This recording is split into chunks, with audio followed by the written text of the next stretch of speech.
Welcome back to my YouTube channel Learning Brightly में आपका स्वागत है। तो डियर स्टूडेंट्स, आज हम कर रहे हैं MCQ based questions for class 12th English.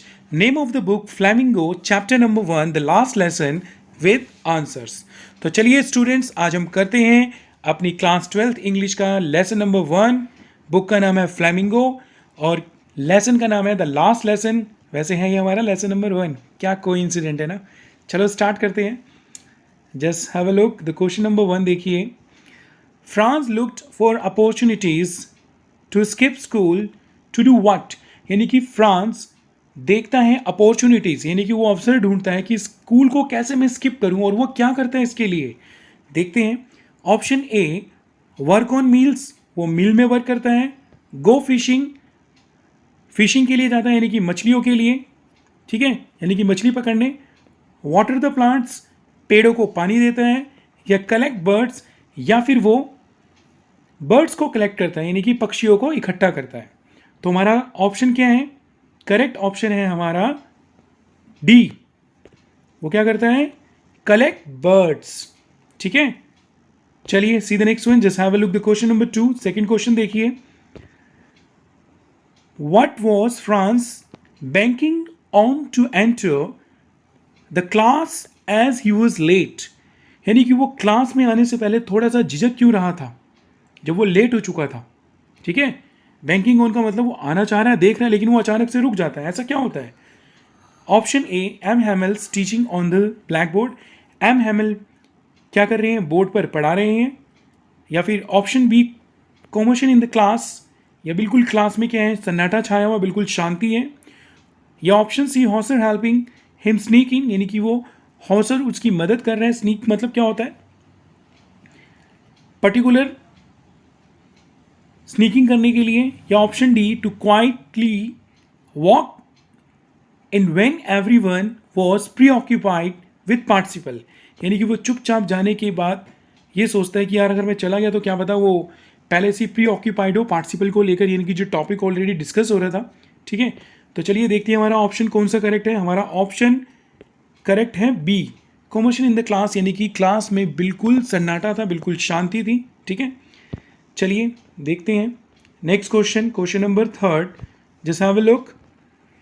M Hamel is introduce as a rural welding teacher. This demonstrates that, यानी कि जब एम हैमल इंट्रोड्यूस करा रहे थे एक रूरल वेल्डिंग टीचर, यानी कि अब आपके स्कूल में एक ऐसे लोगों के द्वारा भेजा गया टीचर होगा जो अपनी लैंग्वेज आप पर थोपने जा रहे हैं। यानी कि रूलर का मतलब जो यहाँ के अब शासक हैं वो यहाँ की लैंग्वेज सिखाना चाहते हैं, तो वहाँ से एक टीचर आ रहा है। तो इसका मतलब क्या कहना चाहते हैं? ही इज़ कंसर्न, वो बहुत चिंतित है। ठीक है, ही इज़ एडमेंट, यानी कि वो अटल हैं। एंड ही इज़ अनफीलिंग, यानी कि उन्हें कोई भी भावना नहीं है। या he is hard task master, यानी कि वो बहुत ही कठोर हैं। तो ऑप्शन कौन सा करेक्ट है हमारा? Option D is the correct. He is a hard task master, यानी कि बहुत ही कठोर है। ठीक है, ये हमारा था क्वेश्चन नंबर 3। चलिए see the next one. Just have a look the question number 4। अब आपको क्या करना है? ध्यान से सुनना है। मैंने आपको पहले बताया कि अगर आप ध्यान से सुनेंगे और अगर आपको ऑप्शंस अच्छे से समझ में आ रहे हैं तो आपको जस्ट क्या करना है? आपको अपना आंसर याद रखना है। ठीक है, कि मेरा आंसर ये है इसका, बस बाकी ऑप्शंस आप भूल जाना। मैं आपको समझा रहा हूँ ताकि आपको क्लियर हो क्वेश्चंस। तो चलिए करते हैं। फ्रांस थिंक्स, फ्रांस सोचता है। Will they make them sing in German, क्या वो उन्हें जर्मन में गाना सिखाएंगे? Even the pigeons, what would mean this mean, यानी कि वो पीजेंस को भी कुछ ना कुछ सिखा देंगे जर्मन लैंग्वेज के अकॉर्डिंग। तो option A, German would use brutal force of over everyone, यानी कि जर्मन थोपी जाएगी, ला दी जाएगी हर किसी के ऊपर जबरदस्ती, जबरन। या हार्श ऑर्डर्स विल बी पास, कठोर नियम लागू किए जाएंगे। या फिर देखिए ऑप्शन सी में क्या है और डी में क्या है। Just have a look. When the people are deprived of their essence, even the surroundings are affected, जब लोगों को अपनी दैनिक जीवन की वस्तुएं नहीं मिलेंगी तो वो और ज़्यादा प्रभावित होंगे क्योंकि उनके ऊपर अत्याचार हो रहे होंगे। या फिर option D, the German will rob France of its language, यानी कि जर्मन लूट लेंगे उनकी फ्रांस भाषा को। ठीक है, तो देखते हैं हमारा ऑप्शन क्या है। क्वेश्चन नंबर हमारा क्या है? 4th है और हमारा ऑप्शन क्या है? Option C is the correct one. When people are deprived of their essence, essence का मतलब यानी कि जो उनकी भौतिक चीज़ें होती हैं उन चीज़ों को वो अपने जीवन में अपनी लाइफ में कमी महसूस करेंगे। Even the surroundings are affected, यानी कि आसपास का सभी का पूरा वातावरण भी प्रभावित होगा। ठीक है, तो क्वेश्चन नंबर 5 देखिए, what does the M Hamel motionless posture reflect, यानी कि एम हैमिल का जो पोस्टर था वो क्या रिफ्लेक्ट करता है। बिल्कुल, option A the school is dismiss, यानी कि स्कूल डिसमिस हो चुका है। सेंस ऑफ फाइनलिटी, यानी कि बिल्कुल सेंस ऑफ फाइनलिटी, यानी कि बिल्कुल फाइनल है। चेंजिंग ऑर्डर ऑफ लाइफ, यानी कि लाइफ बिल्कुल बदलने वाली है। Feeling of nostalgia, it means कि यहाँ पर बिल्कुल उनके साथ गलत किया जा रहा है। ठीक है, सीधे नेक्स्ट वन, हमारा आंसर क्या होगा इसके अंदर फिफ्थ का? हमारा आंसर है correct option is the B, sense of finality. ठीक है, सीधे next question, just have a look. Question number 6 देखिए, व्हाट इज द मोरल, यानी कि क्या मोरल है इसके अंदर, that the Alphonse Daudet wants to bring out, यानी कि वो क्या बताना चाहती है, यानी कि नैतिक रूप से। क्वेश्चन नंबर 6 का ऑप्शन ए देखिए, not to put off things that one can do that day, यानी कि कोई भी चीज़ ऐसी मत करो जो उस दिन कोई भी कुछ कर सकता है, यानी कि कोई एक्टिविटी नहीं होनी चाहिए। Old older changed to new, यानी कि जो पुरानी चीज़ें हैं वो नई में बदल जाएंगी। One should accept everything that happens, यानी कि एक व्यक्ति को वो स्वीकार करना चाहिए जो हो रहा है या होने वाला है। या फिर टीचर्स शुड बी रिस्पेक्टेड, यानी कि टीचर्स का रिस्पेक्ट होना चाहिए। तो देखते हैं हमारा ऑप्शन क्या है, जस्ट आप भी सोचिए। चलिए मैं आपको बता देता हूँ, option A is the correct one, not to put off things that one can do that day, यानी कि ऐसा कुछ नहीं होना चाहिए कि कोई भी कुछ भी कर सकता है। ठीक है, यानी कि कोई एक्टिविटी नहीं होनी चाहिए। ठीक है, तो क्वेश्चन नंबर 7 देखिए, जस्ट हैव अ लुक। ये बहुत ही इंपॉर्टेंट क्वेश्चन जो आपके सीबीएसई जो एमसीक्यू बेस्ड जो नया पैटर्न है 2021 के लिए, तो प्लीज़ ध्यान से सारे क्वेश्चन सुने, ऑप्शंस देखें और अपने आंसर्स को लर्न करना है आपको। ठीक है, याद करना है। वाई डिड, क्वेश्चन नंबर 7 पढ़ रहा हूँ मैं, वाई डिड हैमिल ब्लेम हिमसेल्फ, वो अपने आप को क्यों दोषी ठहराते हैं, क्यों अपने ऊपर आरोप लगाते हैं। First, not having taught them enough French, यानी कि उनको अच्छे से फ्रेंच नहीं सिखाई है इस बारे में। या फिर नॉट बीइंग स्ट्रिक्ट, वो भी स्ट्रिक्ट नहीं थे अपनी भाषा को सिखाने के लिए। या giving students a holiday at times, वो कभी भी छुट्टी दे देते बच्चों को, दे देते थे। ठीक है, एंड नॉट बीइंग रिस्पॉन्सिबल, यानी कि वो भी जिम्मेदार नहीं थे अच्छे से काम करने के लिए, यानी कि उनको अपना काम अच्छे से करना चाहिए था। तो हमारा करेक्ट आंसर क्या है? हमारा करेक्ट आंसर है option, any guess? Option C is the correct one, giving students holiday at times, कभी भी वो अपने आप ही हॉलीडे दे, यानी कि छुट्टी दे देते थे। ठीक है, चलिए क्वेश्चन नंबर 8 को देखिए। क्वेश्चन नंबर 8 में क्या है, who set on the back bench on the last lesson, यानी कि जिस दिन लास्ट लेसन हो रहा था बैक बेंच पर कौन बैठे हुए थे। ठीक है, option A Franz, option B Persian, option C the village people, the option D the new teacher. तो हमारा करेक्ट आंसर क्या है? हमारा करेक्ट आंसर है option C the village people, यानी कि गांव के लोग बैठे हुए थे। ठीक है, चलिए करते हैं अपने नेक्स्ट क्वेश्चन को। Question number 9, just have a look. What was M Hamel going to question Franz about, यानी कि फ्रांस से वो कौन सा क्वेश्चन पूछ रहे थे या किस बारे में वो क्वेश्चंस पूछने वाले थे या क्या प्रश्न पूछने वाले थे। Option A participle, option B adjective, option C old primer, option D बा बी बू बो बू। ठीक है, तो हमारा करेक्ट आंसर क्या है? Obviously he wanted to ask about the participle. ठीक है, यानी कि option A is the correct one. चलिए नेक्स्ट क्वेश्चन को देखते हैं। Question number 10, for the last 2 years, यानी कि पिछले 2 सालों से, where did all the bad news come from, यानी कि बुरी खबर कहां से आ रही थी। Option A the bulletin board, bulletin board से, option B the town hall, town hall से, या ऑप्शन सी स्कूल, या option D M Hamel's house, M Hamel के हाउस से आ रही थी। तो हमारा करेक्ट आंसर क्या है? Option A is the correct one, the bulletin board. ठीक है, सीधे next one 11, don't go fast, ज़्यादा जल्दी जाने की ज़रूरत नहीं है। You will get to your school in plenty of times, means यानी कि तुम आराम से पहुंच जाओगे, बहुत टाइम पड़ा हुआ है स्कूल।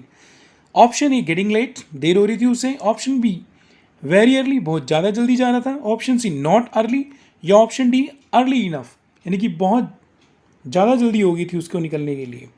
ठीक है, तो हमारा करेक्ट आंसर क्या है? हमारा करेक्ट आंसर है option D is the correct one, early enough, यानी कि बहुत टाइम पड़ा हुआ था, क्योंकि आज वैसे भी लास्ट क्लास हो रही थी, यानी कि लास्ट लेसन था। चलिए क्वेश्चन नंबर 12 को देखिए, just have a look. What did Mr M Hamel, या फिर सीधा हम बोल सकते हैं Mr Hamel, bring for his class on his last day in the school, यानी कि वो लास्ट डे स्कूल में क्या लेकर आते हैं?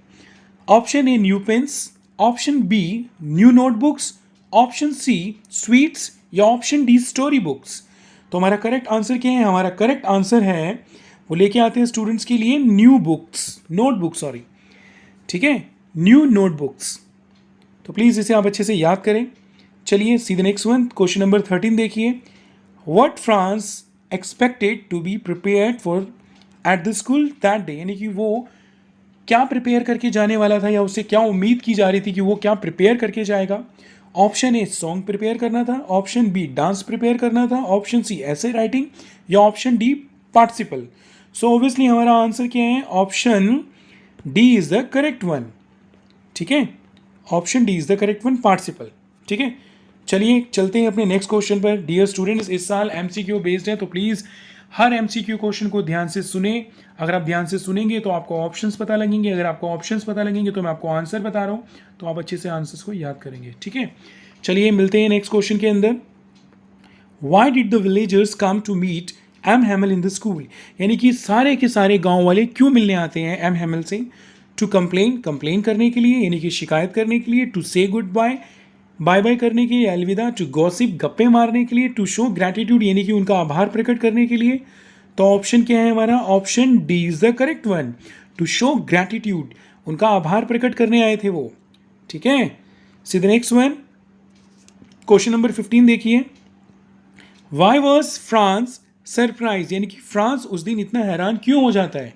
Option A because of village elders, वो गांव के सभी बड़े बुजुर्ग लोगों को देखता है, या option B because of police patrolling, police इधर उधर गश्त लगा रही थी, यानी कि पेट्रोलिंग कर रही थी, इधर उधर घूम रही थी, या option C because of the students behaviour, यानी कि स्टूडेंट्स का बिहेवियर था, या option D because of M Hamel's kind and polite behaviour, M Hamel का जो नेचर था वो बहुत ही काइंड था उस दिन, या बहुत ही पोलाइट था।